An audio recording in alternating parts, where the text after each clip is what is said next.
In the last video, I teased you by not showing the finished product of my banana watch. So this is the full length video to show you what I did.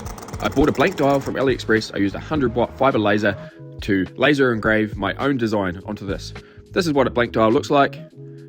This is me lining it up on the laser engraver. Now I used freeform, which is just on my iPad, and I came up with a custom design. Here's another one that I'm working on now. All the numbers fell off. I think it looks quite cool. But this is the watch here.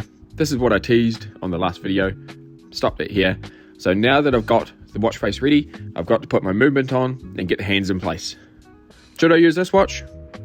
Nah. Should I do this watch? Nah. Let's work on the original banana watch. Banana time, what is it? Referred to a specific mid-morning break where workers would playfully steal banana from colleagues' lunchboxes, creating a predictable and entertaining ritual. I found this online, I thought it was kind of cool. Now the watch is going to tell me when, or at least remind me, to do banana time. After deciding what hands to put on the unit, I got my movement and I put the new dial onto the movement. Check that it's sitting nice and flush and ready to go. Then put it in my movement holder so I can work on it and get those hands positioned onto the watch. You want to line up the watch with midnight when you're putting the hands on, so if you put your stem and crown in there, you pull it out and adjust the time like you would normally, but there's no hands. When the date clicks over, you know that's the right position to start putting the hands on, in the midnight position, starting with the hour hand, then the minute hand, and then finally the seconds hand. Now you're going to need some patience for this. I've got other videos on this if you want to watch that. This is just a bit of a recap, and there's also some links in the descriptions if you want to buy some nice and cheap parts to get going and give it a go yourself.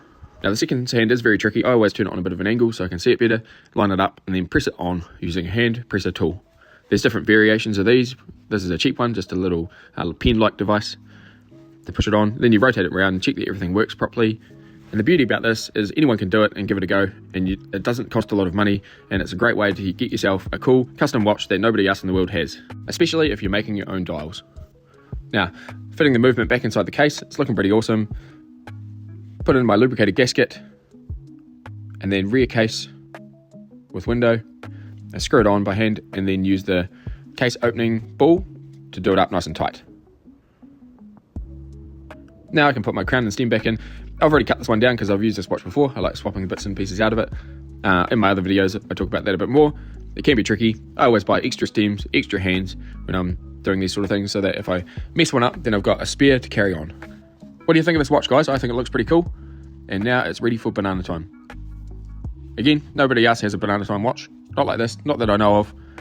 So if you enjoy this video, please like, and I'd love it if you subscribed, and check out some of my other videos, or check out the links, get your own.